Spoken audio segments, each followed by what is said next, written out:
Oh, the echo. Yes, of course. Here we go. Every single time. I can't hear the echo, so it's good that you were reminding me. Yeah, if you play Xbox, then you know all about Echo. Uh-huh. Hello, everyone, and welcome to the Influential Oregonian, where we have discussions on Oregon history and academics and interview important people who have made history within or in the name of the Beaver State. I'm your host, Marcus Axford from the show Welcome to Oregon, joined by my boon companions, archaeologist and Marquess of Salem, David Winkler, and Finn J.D. John of Offbeat, Oregon, and Baron of Corvallis. Gentlemen, welcome. Thank you, Marcus. Great to be here. Yes, eventually those titles are just, let's just all move to Silverton. It's a beautiful place. Old Salem is a backward government town, but it's my backward government town. Fine, Finn and I'll move to Silverton. I do have warm fuzzies for Silverton, but West Salem has really got a Silverton-esque vibe to it these days. Yeah, I mean, everything over there is like $5 more expensive, but it's kind of a neat area. True that. We've talked. I went over to the Goodwill over there even, and it's like, Goodwill prices I've noticed kind of fluctuate depending on where you live. So like the South Salem one, I can get a long sleeve shirt for like $8, but over in West Salem, it's 15. Really? That's weird. Mm-hmm. I'll have to see if I notice that. Yeah, it's no secret we're, working on moving, and we kind of looked towards Silverton, and we're like, that would be a cool place to live. Mm-hmm. So, alrighty, this week we are going to be talking about my journey around the state. Finally, an episode where we talk about me. There's a country song about that, I think. Last time I was riding with my brother-in-law in his truck. That my wife and I took for our 10-year anniversary, and hopefully this will also help you guys plan your own trips, because there are some cool things we discovered and some not so cool things, like getting lost trying to find the Oregon Redwoods, but we'll get to that in a little bit. Well, that doesn't sound like the worst thing that could happen. End up in the Oregon Greenwoods, dang it. Yeah, that's kind of what we did. But before we get to all that, there's just a few quick things we're going to breeze through. I don't believe I mentioned this last time because I don't think it was up last time, but we now have the Author's Alley up on the website. So this is a section of the website that's going to feature all of our supported authors and their books. Right now it's Bruce Haney. I'm going to get Gus Frederick's stuff up because there we go. If you're on YouTube, Finn just held up a book. That's one of Bruce's books, right? Oregon Moonshine. Oh yes, this is Oregon Moonshine. I'm actually working on a story that based on one of his for my next column. I'm basically doing it on a story out of this book, which is why it was so handy. Perfect. Yes, Bruce is a really rock solid researcher. Yeah, he is. A lot of good stuff. They're very nutrient dense. His books are. Yeah, and he's going to be... oh, good Lord. I just woke up. Actually, I shouldn't say they're nutrient dense because that makes it sound like they're boring. I was just about to ask. He already wrote a book on boring.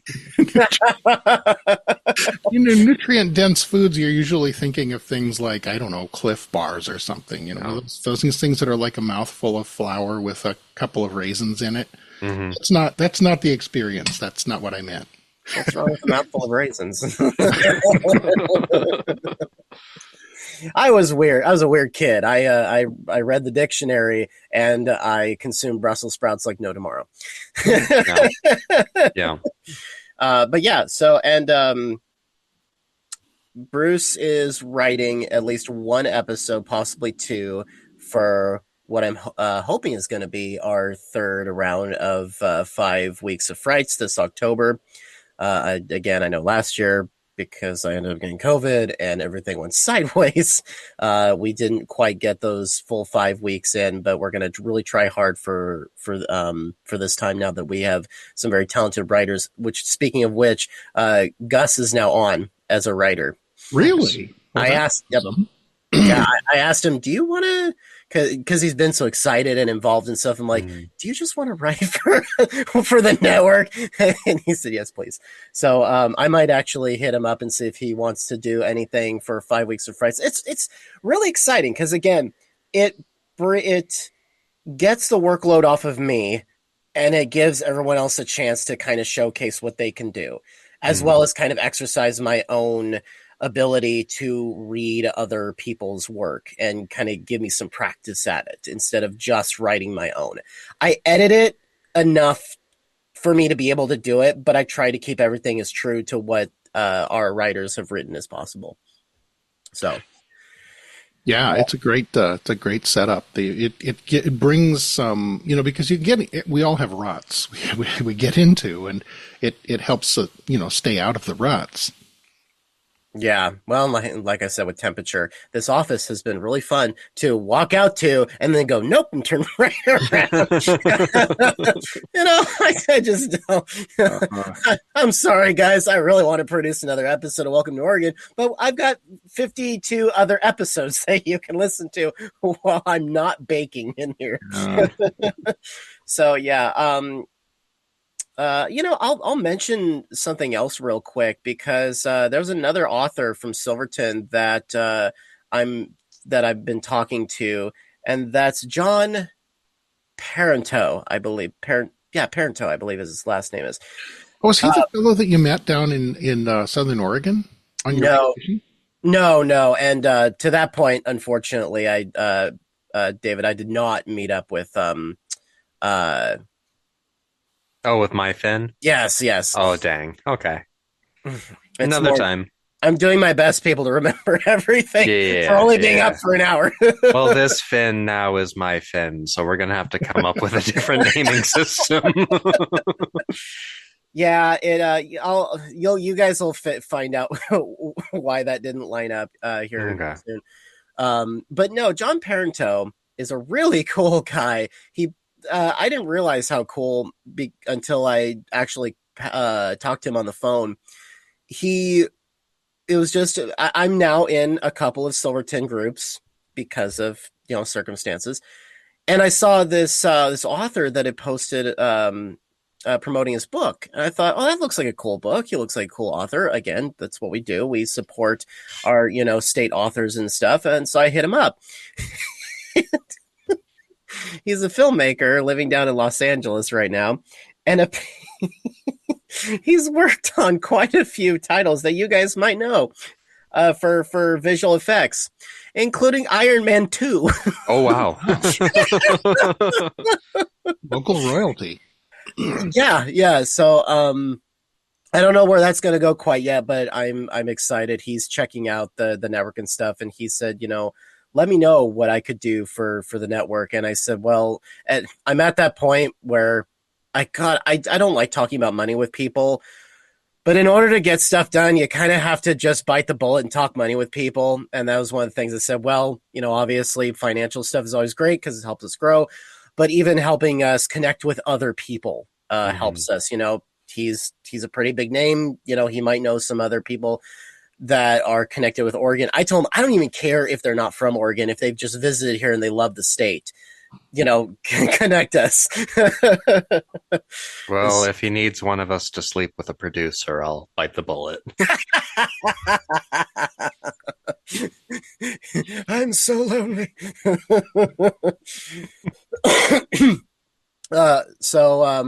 I'll wrap up on that for a little bit, but there's a lot of exciting stuff happen there. The next thing is I've been invited to do a fireside chat here in Dallas. It's this new thing they're doing, kind of a Bigfoot themed event. And they asked me. Bigfoot, you say? Yeah, I was going to say, let me. Oh, man. I had the details up and I don't know where they went. But I'm going to be reading from episode 10 of Welcome to Oregon. So I'm kind of excited. This is going to be my first official reading for an episode I've done. It's not going to have the character opening. Shoot, where did it go? Oh, right. I know where I posted it.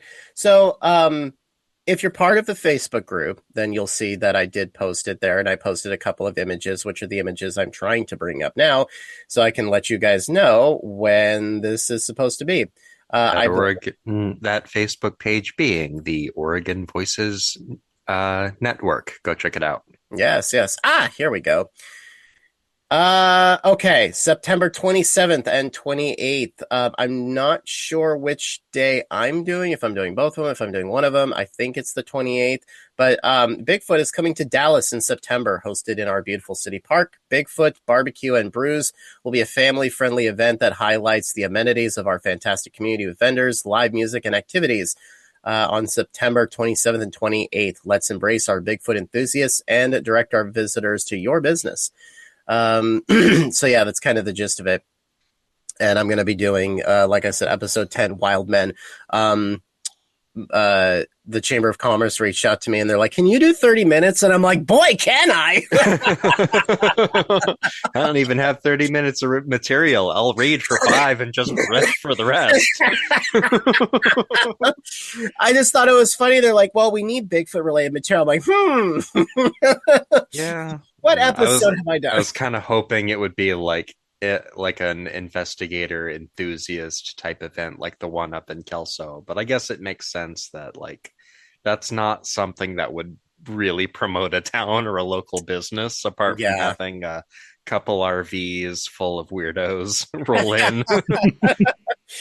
Yeah, so I'm pretty excited. I should probably reread that story a couple times before I do this, because guys, that was episode 10. That was a while ago. So look forward to that. I'll probably announce it a couple more times before it kicks off. And then finally, I can finally talk about this real quick. And that is my wife is pregnant. Oh my God. Your wife has an internet notification?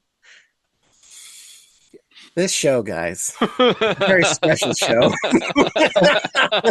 Please tell me that was a notification that she just sent you a note. Yeah. Oh, he's talking of me. Marcus, don't talk about the thing. That's just the computer. That's just anyway, my wife is pregnant. Yay! And we're expecting a boy. Oh, so I will have one daughter and one son. Nice. Have you guys picked out a name? Grayson. Oh, right on. Yeah. Young Squire Grayson. Mm-hmm. Yeah, we wanted a strong name, a unique name. So that's, yeah. I don't remember where we got the name from, but it just sounded good, sounded right. Mm-hmm. So yeah, and baby Grayson will be here as if my birthday has not been taken up enough by other people. March. Yeah. We have Aslan in our household whose birthday is literally the day before mine. Oh, wow. And then we have, like, I think Jackson from our group, his birthday's in March because, like, you know that Kenny will round everybody up whose birthday's in March and just do all of our birthdays. That's how I met Aslan, as they rolled up to Jackson's party. I didn't realize it was their birthday, too. Yeah, gotcha. March 17th, and I'm March 18th. Gotcha. So, and then Jackson's in, like, 25th? I can't remember. Yeah. So, my birthday's not special anymore. When I was growing up, I was the only March birthday. Yeah. So anyway, roll it together with St. Patrick's Day. Yep. Mm-hmm. Yep. I always said I'm Hangover Day. Yeah. I'm sorry, Finn. Wrong time to say that joke. Joking. Wait. So when was your birthday again? The 15th. 18th. 18th. So it's not quite the Ides of March. No. Dang. That's my Facebook birthday is the Ides of March. Actually, that's right. Your birthday's in March too, isn't it? No, it's not. It's actually in September. But any website that wants my birthday that has no business asking me for it, like Yeah. Facebook, for instance, I tell them it's March 15th. Okay. So I get free Starbucks coffee on March 15th, and happy birthday greetings come into my Facebook account, and it's all very funny. And then there's one or two wags that are like, ha ha, I see what you're doing here.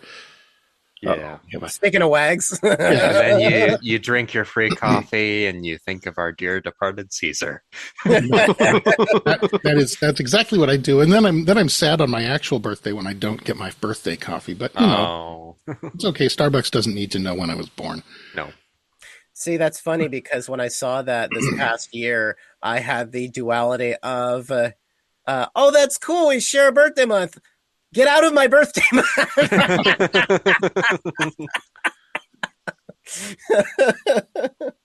Well, the Ides of March is also the death date for H.P. Lovecraft, too. So. Is it really? I wonder if that was intentional. I don't know, but I think he would have appreciated it. Yeah, I think so. He was ready to go, too. He was in a lot of pain. Yeah.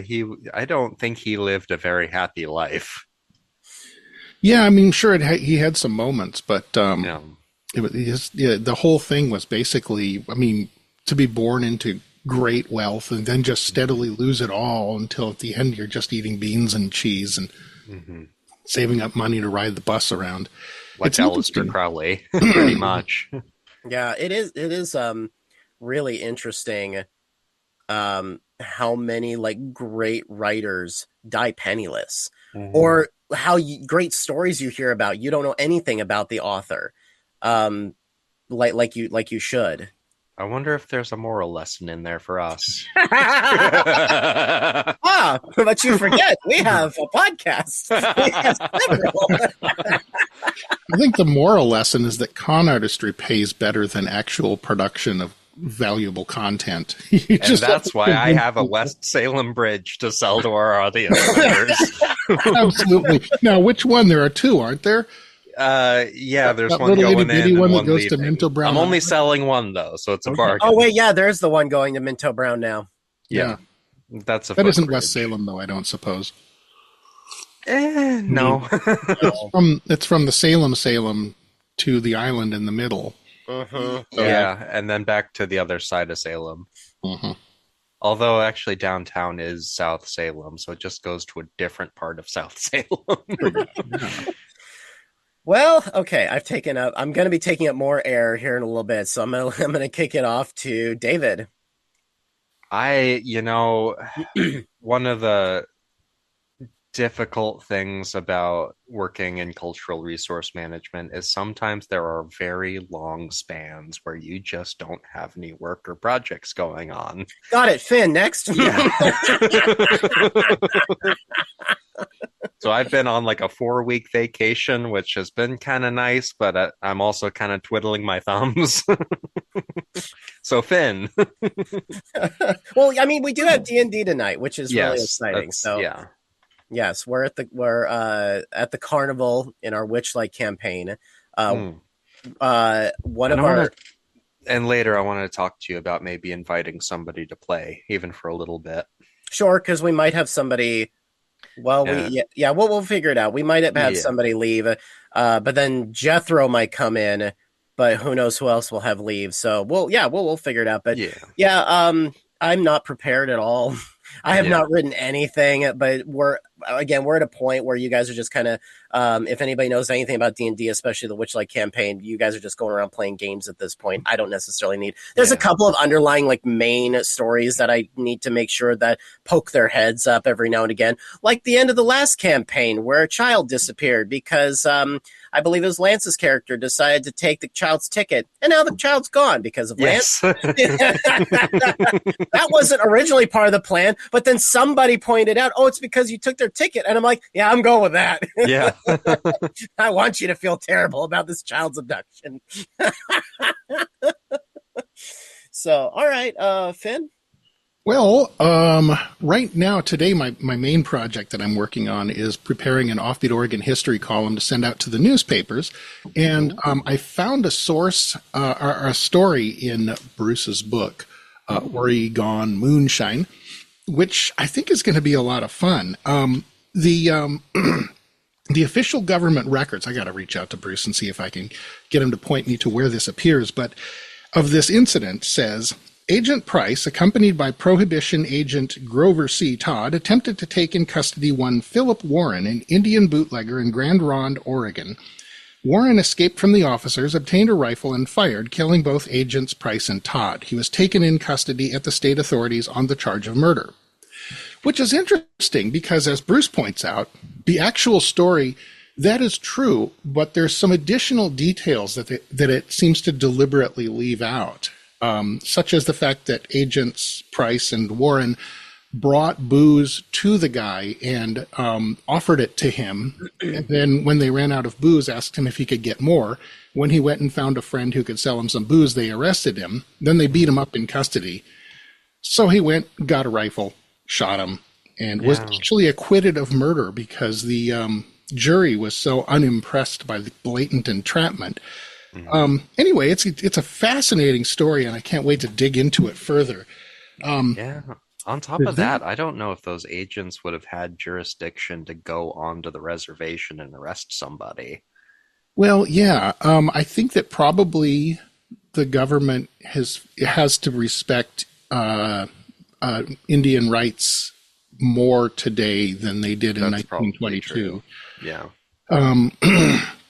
But I think that would. I don't think that could happen today. But it's really kind of interesting how the walls close around, and it's like almost a disinformation campaign that's baked into official government records. So anyway, and Penny Dreadful stuff is clicking along. Just got another chapter of Rose Mortimer. We just finished, or on Sunday, the third part of the ghost story of Onger Street, Strange Occurrences in Onger Street, or something like that. Part 3 of 3 finishes up. It's a great story. J.S. Lefanu. The most interesting thing about reading this story is thinking about Lefanu having been in Ireland during the famine.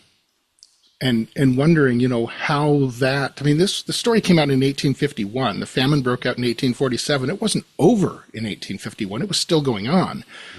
I don't know if it was still killing people, but a lot of people died.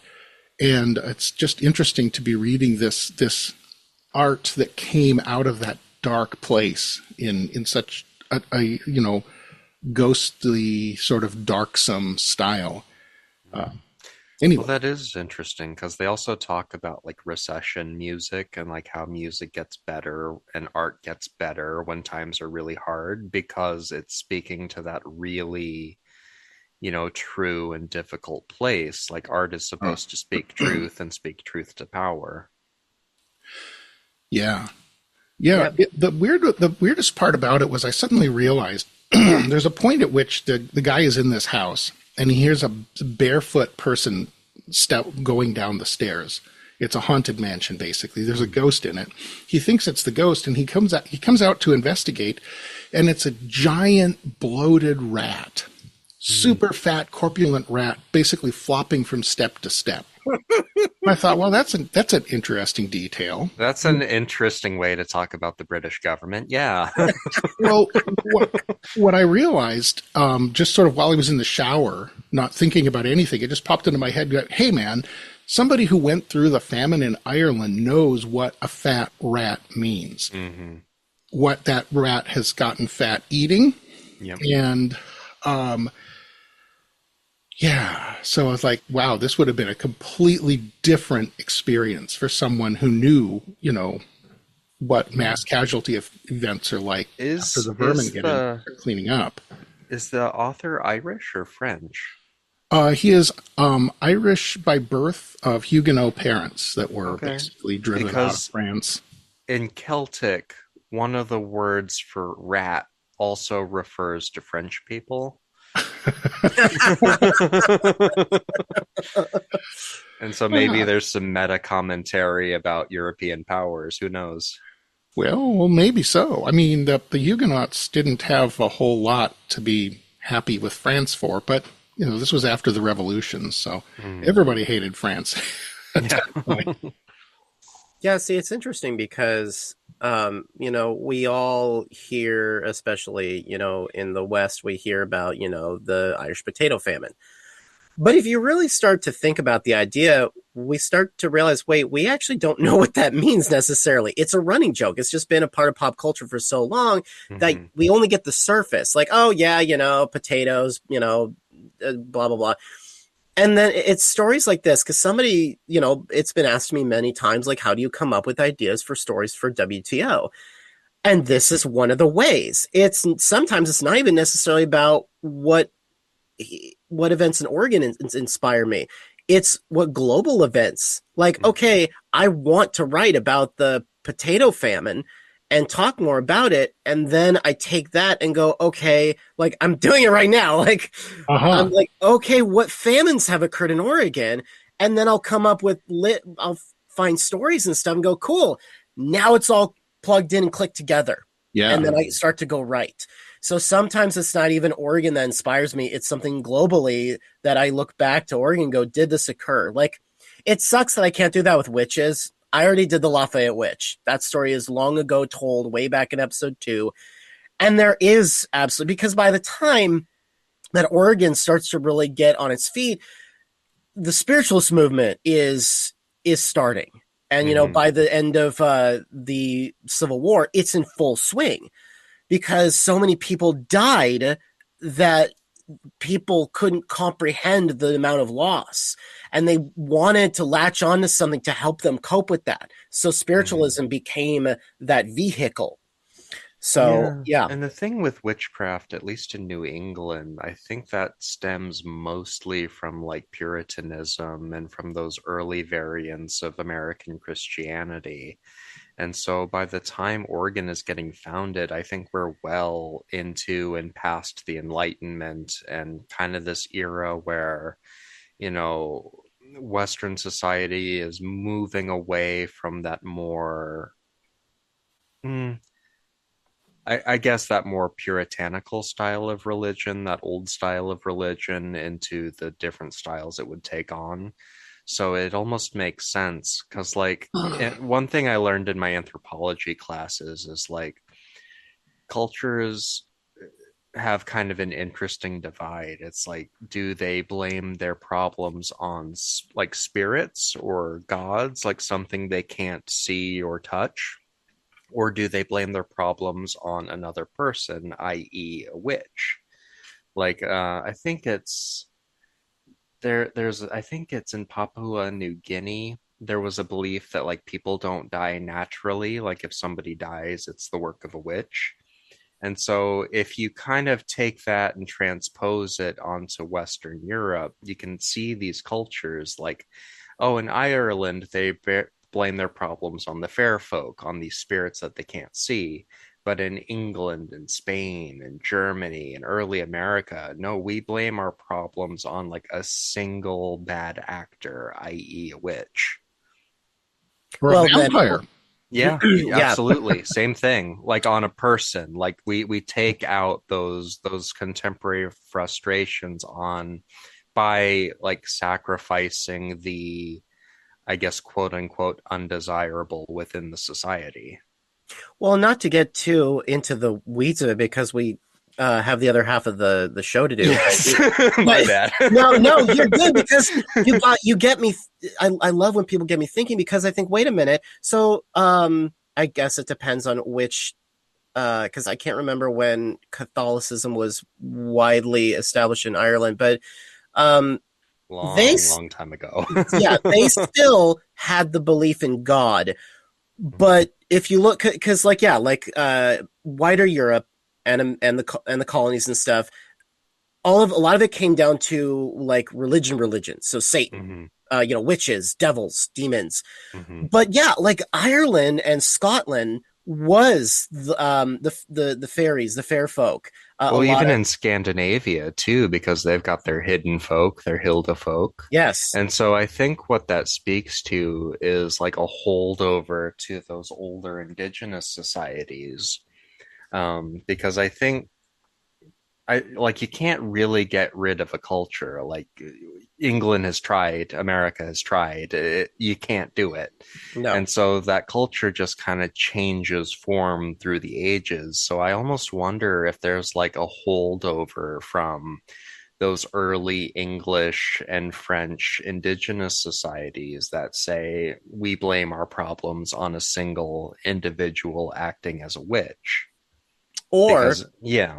like you're talking about with the indigenous cultures, be that Native American or in other parts of the world their own native equivalents, cryptids. Yeah. We still have cryptids today, and that is a holdover of not religious but the native cultures, which is really interesting. Yeah. I love getting into conversation. Yes. Screw what I have to say. Let's just keep going on.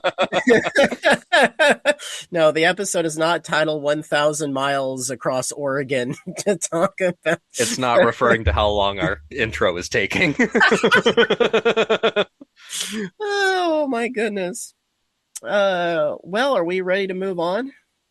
Yeah. I believe so. All right.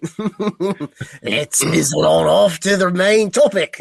That's right, yes. Okay. So we're going to get canceled in England. That's going to be the first place we get canceled. Good job, guys. An Oregon podcast only talks about England. We should do the whole podcast in some kind of fake accent. Like next week it can be French season. We'll be all like, let's just annoy all the great European powers. Yeah, we'll just go from country to country, insulting everyone's dialect, and just have a great time. Truly isolate our audience to Oregon. Just wait till we get to Chicago.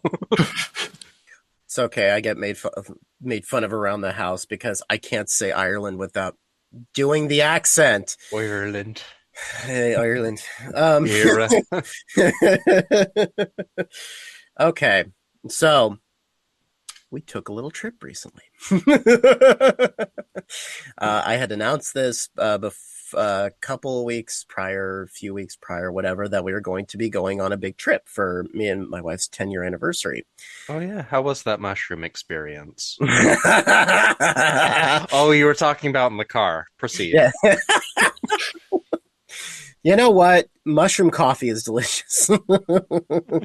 Actually, really is. There's a shop. We didn't stop there because we started to go. The entire trip was basically the coast, Southern Oregon, and Central Oregon. And so we started by going down through Corvallis because we just took our usual way to Florence, just bypassing the rest of the coast because God knows we've seen it a million times before.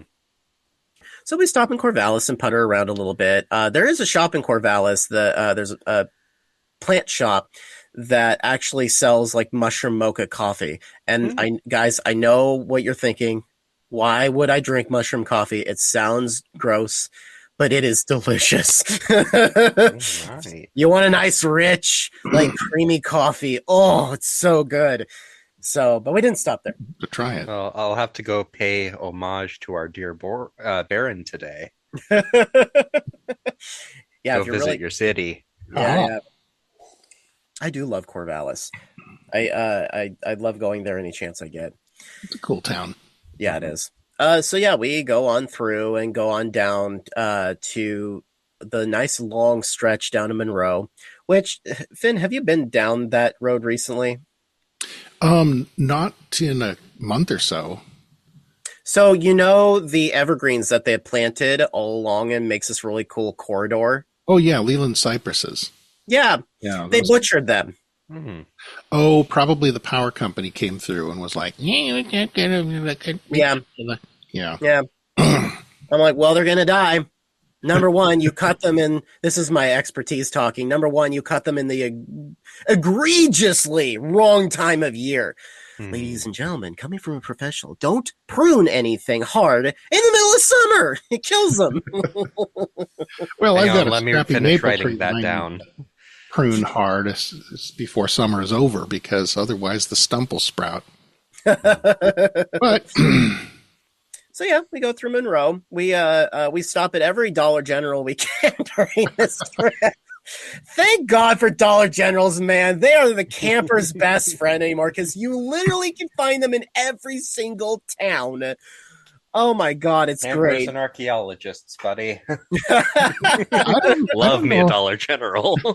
I don't know how they must make money with all the stores they've got all over the place, but Yeah, they're selling stuff so cheap.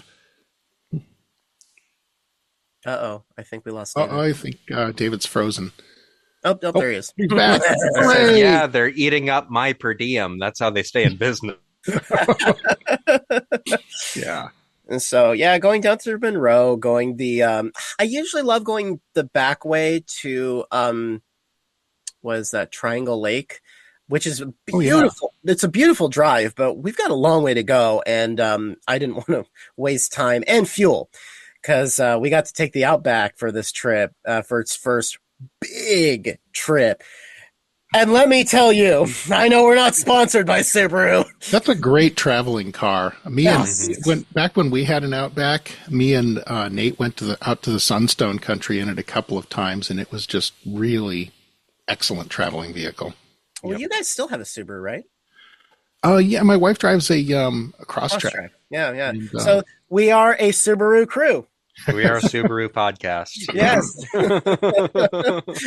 Please sponsor us. I think you know what? I might do that. I might just reach out, say, hey, can we give you guys like some advertising or something? Free cars would be nice. No? Well, let's start by doing them some favors, and then we'll see. There you go. Yeah. I do, guys. I swear by a Subaru. Like, it's a 2014. It came with 108,000 miles on it, and the gas mileage for an all-wheel drive vehicle is ridiculous. Yeah, that's kind of what sold us on one when we had an Outback, because the thing was getting 28 or 30 miles per gallon, and just regular rear-wheel drive or front-wheel drive sedans are getting worse than that. And it's kind of weird. It seems to be an Outback thing, because that Crosstrek only gets about 25, and it's a smaller car. But I don't know what they did, but somehow they figured out how you can kind of have it all, I guess. Must be Japanese engineering, man. Yeah. Yeah. And you can have it all. You can have comfort. You can have luxury. You can have the all-wheel drive. You can have the space. Because my wife's like, why do you want an Outback? It's got a big butt on it. I'm like, I know. It's got the Darling, space. we love a big butt in this house. I look her up and down, honey. What is that? I saw the advertisement. Point taken. I think it's the Ineos Grenadier that said you can fit 3 sheep in the back of it. You could probably do the same with an Outback. Yeah, it's a fantastic car, man. I was so excited. I think I only gassed up with $40 twice for about 1,000 miles. So it was cool.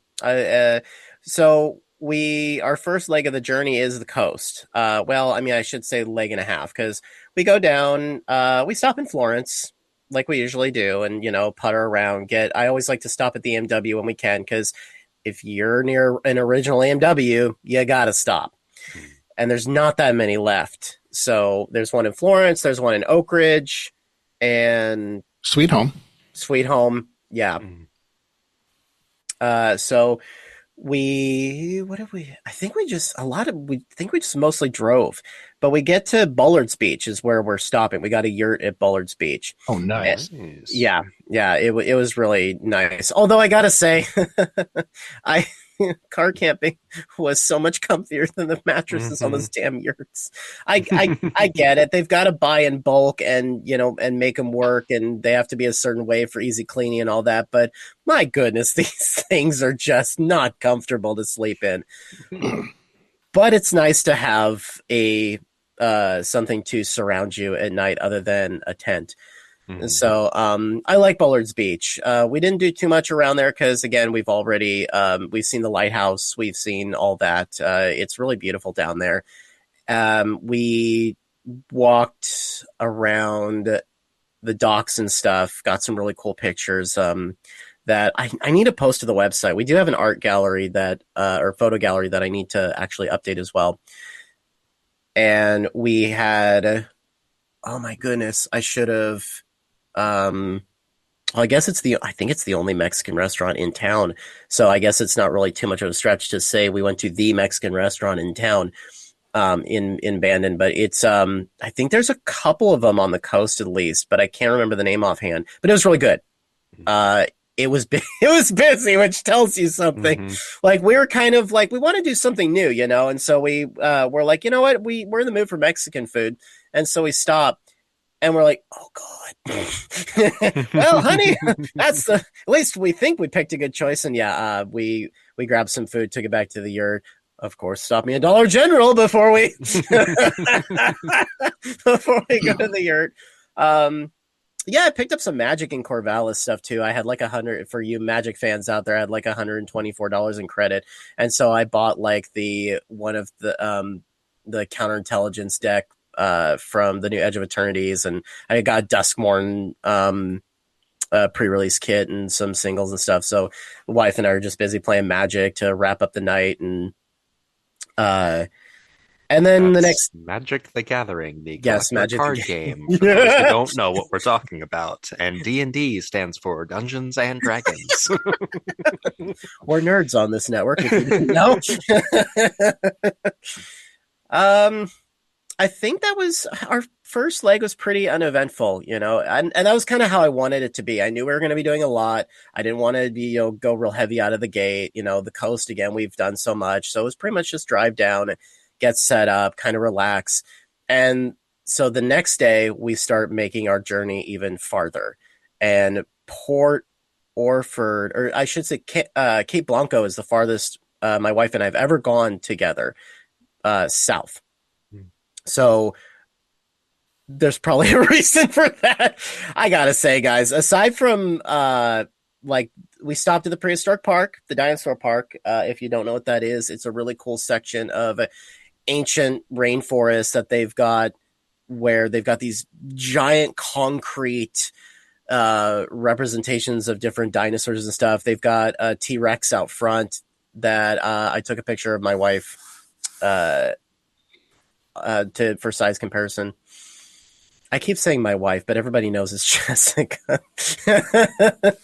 I took a picture of Jessica, and we walked through. It's a really cool. I recommend going. It's a really cool place. You see a lot of the old trees, and it's got a really neat little creek wandering through. It's got giant foliage. The representation of megafauna, some facts about the Oregon coast and all that other stuff. The Brontosaurus is absolutely massive. It's even bigger than the T-Rex. It's like, shoot, it might be, well, maybe not quite 100 feet tall. It might be, I'm not sure, but it's tall. So then we go down from there and we kind of bop around the Samuel Boardman Scenic Corridor, which is really, really cool. It includes some stuff that I've written about. Actually, ironically enough, 2 attractions down there I wrote in the same episode about bridges. So what is it? Johnson Creek Bridge or Thomas Creek Bridge? I think it's the Thomas Creek Bridge, but it's the largest bridge, highest bridge in Oregon. Don't look down. It even says on the placard, tallest bridge in Oregon, and it's like 375 feet up in the air. The second largest, I think, is the Peter Ogden Skeen area bridge. That there's a huge ravine, and weirdly enough, that bridge, that drop is more pronounced, I think, because it's a ravine. Like you go over the one on the coast, and you're just kind of looking out at just, I mean, I'm on a bridge. Like there's no real comparison to how high up you are because you can't see it unless you stop and look, which I thought about doing, but I'm like, I just want to keep going. I wanted to see the natural bridges. So we stopped at a couple places and the natural bridges are cool. And we just kept going down through Gold Beach, down to Brookings, and it's not much down there, folks. It's really cool, but there wasn't much down there. But the main thing Jess wanted to do was go to the redwoods. She really wanted to see the Oregon redwoods. And this is where things go south. Literally. Yeah, literally. It's funny because I have a tenant at my work who used to live down there. When I told him we got lost, he started laughing really hard because he knew exactly what I was talking about before I even said anything. Because he's like, "You missed the turn, didn't you?" I'm like, "Yeah, yeah, we missed the turn for probably about a half hour." So this is my big piece of advice to everybody. If you go to see the redwoods, keep going to California. It's not that much farther, people. Go to California. I know I've seen pictures of the hike for the Oregon redwoods, which, spoiler alert, we did not do because by the time we were done with this fiasco, it was just not worth it. So we start to meander. Apparently, I had missed the turn. It was not obvious. If there was a sign, even Dale was like, "Hey, they still got the little rectangular brown sign." I'm like, "Yeah, Yep. still there." Because he's talking about he was there in like I think the 80s or something, so long time ago. So nothing's changed. He said. We accidentally ended up on a logging road, probably about a few miles out. And we just kept going. I'm like, when are we going to get there? And then we just had, the longer we went out, the more anxiety we got. And the loggers driving past you like this. That's the bad part. There wasn't even any indication there was an active operation out there. And this is the middle of the week. We didn't pass anybody. No one. Either going up or going down. That should have been our first sign. There was like no sign of human life up there. So finally, I don't know how far we were out. I probably should have checked out of curiosity, but we turned back and we finally found the turn. And it gets worse because, you guys kind of know the condition of logging roads. They're not great, but they're actually pretty well maintained because they got to be. For a state attraction, this was not well maintained at all. Drive real fast along an old logging road? I am so glad, going back to our conversation, that I have a Subaru Outback because you had to crawl 4 miles to get out to these redwoods. Again, we're taking so long that we're starting to get anxiety about like, are we even going to get there? Like when are we going to get there? I just want to make sure we're actually getting to where we want to go because there's the roads washed out. Like there's ruts like a foot deep. And I'm just my entire time, I'm just having a heart attack going, please don't scrape the chassis. Please don't. But yeah, thankfully having an all-wheel drive vehicle saved us. So, we crawl up there and we finally make it. And it's packed with people that are just sitting around in lawn chairs. Just not doing anything. So Jess is like, you know what? I'm tired. You can kind of see redwoods. Cool. We found them. So she's like, I'm going to go use the bathroom. Then I just want to get out of here. She goes to the bathroom, comes right out. There's no toilet paper. We're leaving. So then you went to another Dollar General. Not quite. We finally crawled our way back out. We stopped at a gas station. Actually, yeah, we actually got. I keep thinking the Fred Meyer was in one, but we just grabbed gas. She went to use the bathroom. And then we just headed down to California. She was so... I look over, I'm like, are you mad at me? No, I'm mad at the Parks Department for putting up that little tiny sign. He's probably really mad at is those local bozos in the lawn chair who keep stealing the big sign that they try to put out there so that they can still have their little patio private. Yeah, she was not up for a hike by the time we got out there, and she was a little miffed at me. She's like, I get it. I know you didn't mean to. This was all like, we probably could have been better prepared. Also, the fact that, for a attraction that is widely known around the state, it's terrible. Like I said, guys, I don't want to like advocate against going to anything Oregon. Don't. You need a specific vehicle, to be honest. The access isn't great. I'm sure the trail's great. We didn't go on it, so it's not like I can say anything further, but just go to the California redwoods. It's like maybe a half hour at most past that. You're just better off. We didn't stop. I didn't think to stop because we already were set back like probably about an hour from what our schedule was. So we kept going on down, and we turned to Banks Road because that is where, if you look on the map, it dips down into California and then dips back up into Oregon to Cave Junction. And that is a really beautiful part. It got a lot of it got wiped out by wildfire, unfortunately, around the border. So a lot of that it's still really cool. It's got an unusual beauty that like is not the same as, unfortunately, like the Santiam, where it's burned out, and it's sad to see because we all remember what the Santiam looked like.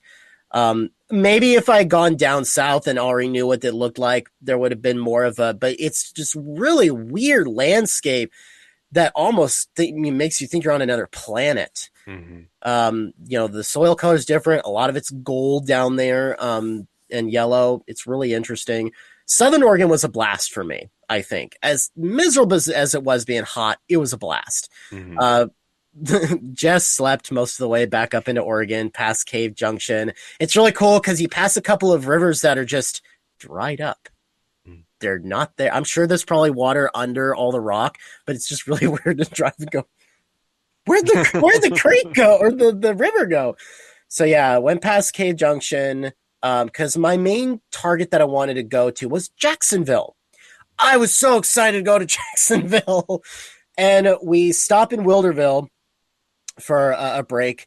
And you figure we had been traveling in the car since the coast. And everybody knows there was a huge heat wave that hit most of the state. We got out, we're like, oh God, it's 100 degrees. Meanwhile, the California listeners think that's adorable. Oh yeah. And everyone else who's listening goes, well, you got to be at the coast for part of your trip during that heat. So yeah, stopped in Wilderville. Really cute pizza place and general store. They were really nice. They told us, yep, you're on the right track to go to get to Jacksonville.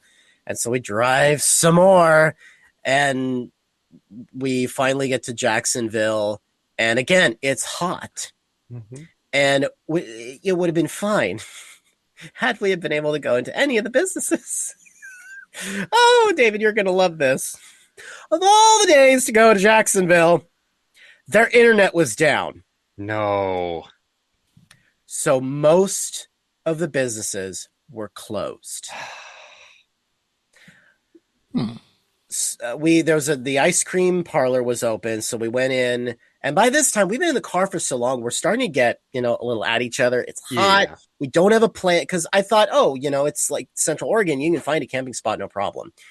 And I kind of thought the same would be said of Southern Oregon, which is kind of true, but not as true as the Cascades, where you can just find a spot off the side of the road to set up shop.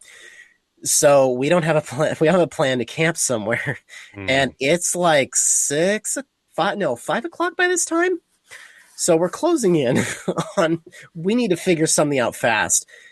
And yeah, Jacksonville, guys, by the way, is great. I recommend going there. It is, oh my God, it is one of those places like Silverton that is just a time capsule. Yeah. You can imagine yourself standing there during the time of the Oregon Gold Rush, and you can think like there's one row that would have housed 9 businesses alone.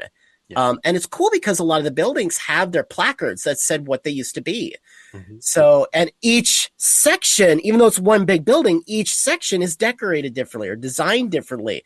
It's just a really cool, this is a frontier town. You can absolutely tell it's a frontier town. And while I've never been to New Orleans, you've seen pictures, so you get a lot of the overhang balconies that go over the sidewalk, and it really does remind you of like New Orleans style out there. So and the guy stumbling down the street drunk. Yeah, that's just drunk Steve, though. Yeah, Jacksonville, I recommend going. I really want to go back to Southern Oregon. Is it Jackson or Jacksonville? Jacksonville. Okay, gotcha. Yeah, and it's great. I'm kind It's of got its own microclimate. It's beautiful. It looks nothing like the rest of Southern Oregon.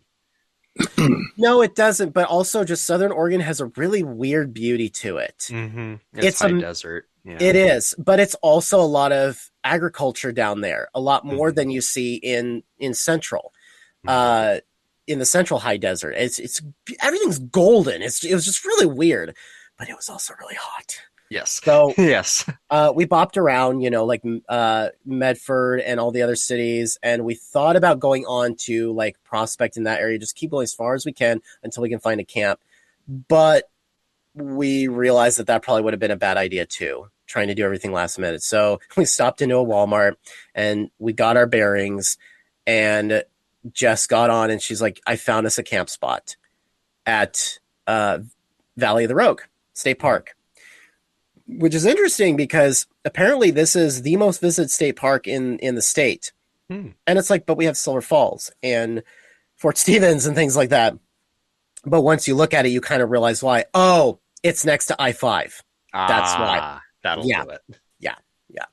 So we got Panda Express, we got our bearings, and we went to go set up camp.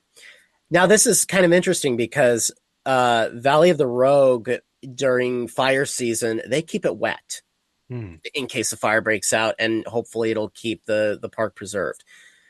The downside of that, it was oppressively muggy. Oh my god, we didn't even, and you can't set a fire because it they even had a sign zip tied to the thing. You can't make a fire here. Okay, cool. So we just camped out in the car the rest of the time.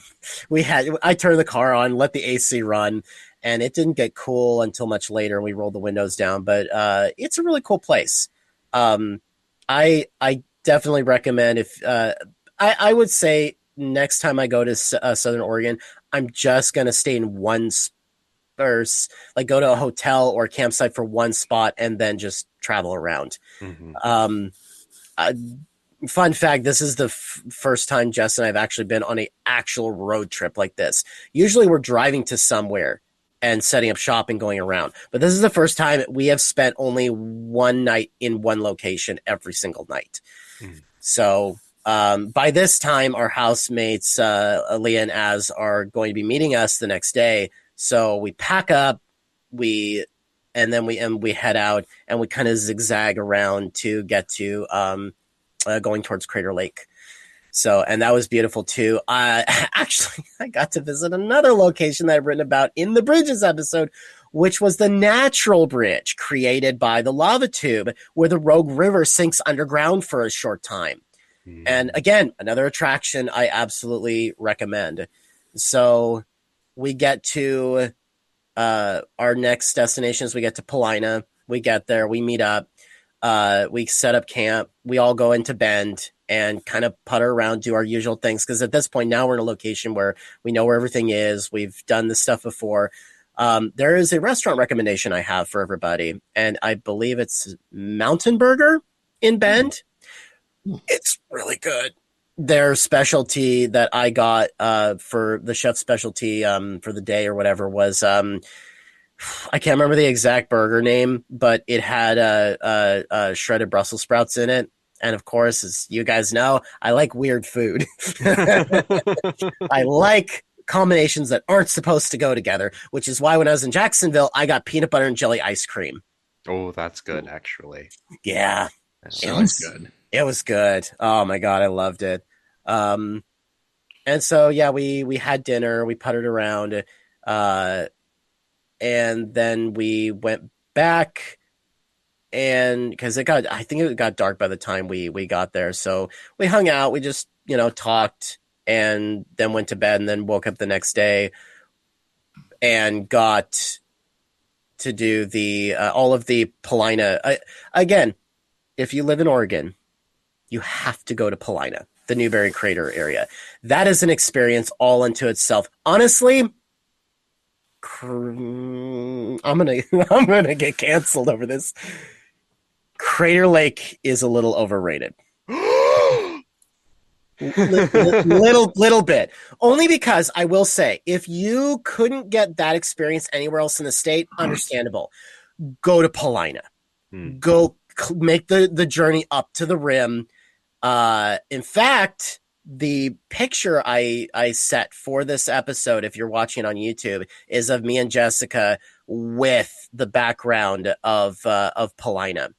I know YouTube can't see it obviously right now, so but it is, if you haven't been there, you have to.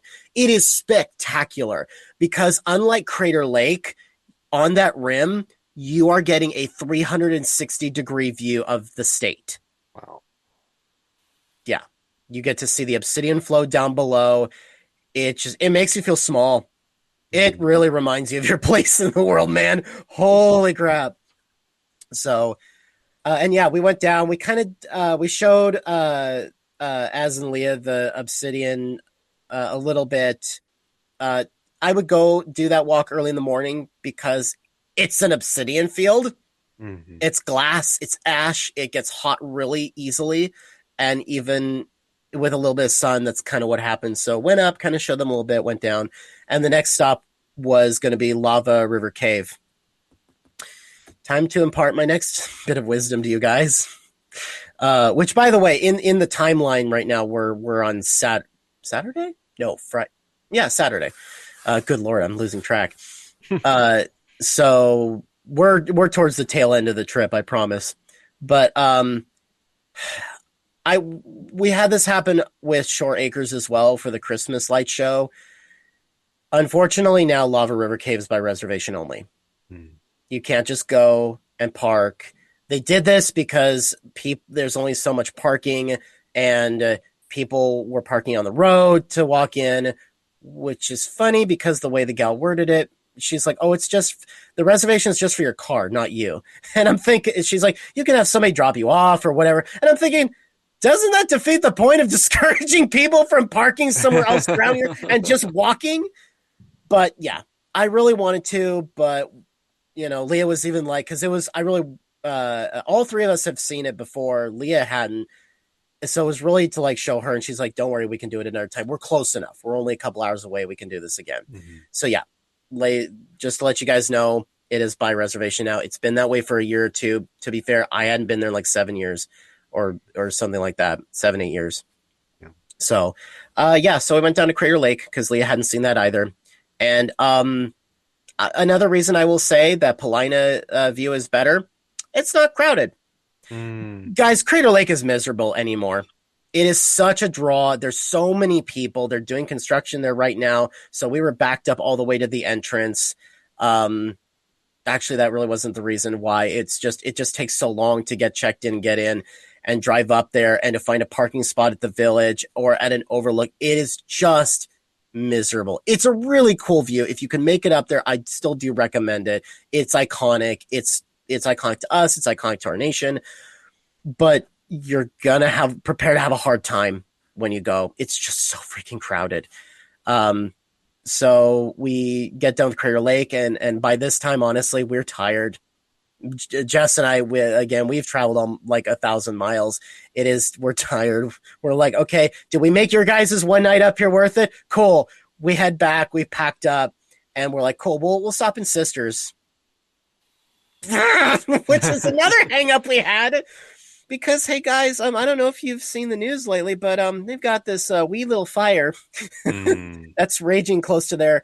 So we start going towards Sisters, and there's actually I knew they talked about a fire up by Culver, and I've been to Culver. It's way up there, not as far as like Madras, near the Dalles, but it's up there. So I'm like, okay, that's that sucks. There's a fire going, but we'll be fine. I forget that Bend on the map is down below Sisters technically, and it's actually equidistant to Redmond. So as we're getting there, there's thick smoke to the point where I'm getting a headache. The car, like Leah and I was behind us, they're getting a headache. We're getting sick. And then I look to my left, I'm like, incident response. Why are they this far out from the fire? And then it dawned on me, the fire has traveled diagonal down. It's like it was making a beeline for Sisters. So we get there, and it's 5, but there should still be things open for us to eat and stuff. And then we realize they're getting ready to have to evacuate. Mm-hmm. And I'm having a trigger moment because if you've lived through the Santiam fires, you recognize the stillness. You recognize the everybody shutting doors and getting ready to go. And you think back to that horrific time in our state history that we lived through. And I'm like, holy crap, I'm scared for these guys. I'm scared for these guys so bad. Luckily, as we all know, that the firefighters, unlike the Sandy M fire, which was basically all of the forest closing in around Detroit and Gates and Mill City, it's one fire just coming straight at them. They got the fire break. They held the line. They're holding the line. So Sisters is, I think it's safe to say, Sisters is safe. They're having a hard time, but they're going to be safe. They're going to be okay. Yeah. Interesting thing to find out that, and I know we have to go soon, but Rainn Wilson from The Office has a cabin out there. I didn't know that. So that was interesting. So yeah, we got home safe and sound, obviously. And that was kind of the trip. There's probably more details, but and I can't remember them at 9:00 in the morning. But I wanted to share our epic journey, and of course some do's and don'ts for if you're making that kind of a travel. I think Nice. I think that's our trip. So yes, I see that we are at a minute and a minute. An hour and 6 minutes. Oh, I'm okay. I've still got to do more stuff today. Are you ready for that, David? Yeah. Cool. I'll see you at. I'm showing up at I think 3 and going to the grocery store with Kenny. But I guess if you want to show up and hang out sooner, you can. Well, I gotta run some errands because I forgot to buy. No, you don't. You just said you had 4 weeks of nothing to do. You should have ran your errands then. I expect you at 3:00 sharp. Marcus, I've been playing Fallout New Vegas and Vampire the Masquerade. That's I've been busy. not my fault. I've been busy. Alrighty, guys. Looking out my window like a lost puppy because we don't have podcast in the morning. Right? I know. I missed you guys. I'm sad we have to wrap up, but I know Finn's got to go do Silverton stuff, and we've got to get ready for our day. So, but it's great to be back with you guys again. Thank you so much for joining us, everyone. This episode was brought to you by the Oregon Voices Network, a historical podcast network that brings you amazing shows like Welcome to Oregon, a Oregon history and lore podcast, Offbeat Oregon, and what is it officially, Finn? The Penny Dreadful Hour podcast. Okay, I'll have to make sure I redo my notes. Our website is now updated to reflect all of these wonderful shows. So if you want one source for all of our content and really all of our community, I'm excited that we are slowly doing the thing I wanted to do 2 years ago and getting everybody together. And everybody's excited. That's the cool thing is everyone is so excited to be involved in this. So I'm just, it just makes me so giddy. Right on. And doesn't it all inflate my ego? Yes, everybody, I'm the head of all of these cats that I have to herd around. Some of us are feral. Yeah. Some of us have not been caught and chipped yet.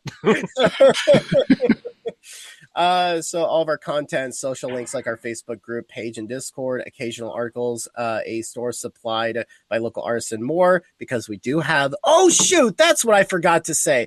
We do have our store officially up and running, by the way. I need to do more for it, but I am slowly adding stuff. I think the Penny Dreadful stuff is the only thing I don't have as far as our actual show iconography. So if you want to go, you've seen my shirt. Granted, that was from Vistaprint, but we've got similar merchandise on our store now. So yes, and also for our Discord, Finn, I am going to make sure that your Discord link to Penny Dreadful is going to be on there as well, so people can access that as well. Yeah, right on. Yeah, so check us out at www.oregonvoices.net. Also, if you love our work, you should seriously consider donating to our Patreon at patreon.com/Oregon Voices Network. The money goes towards all of our projects and helps us pay for things like software, assets, and more. If you're listening to the audio version of the show, you can find more of our work on YouTube at youtube.com/Oregon Voices Network. Let me know if you like Welcome to Oregon Live. I've been hesitant to produce another episode until I get a little bit more feedback on that. So yeah, gentlemen, where can people find you in your works? Well, you can find all of us at our Facebook page. That is the Oregon Voices Network on Facebook. You can get a link for our Discord from there as well, where you can come and chat with us and chat with other fans. Personally, you can find me on most social media networks at the Spirit of PDX. And yeah, all that stuff about the welcome to or the Oregon Voices Network works great for getting in touch with me, or you can hit me up at finn@pulp-lit.com or finn@pennydread.com. I now have up.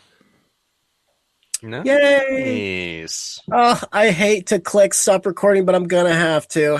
Thanks for listening. Thanks for watching from myself and the crew. Later. Bye. Cheers.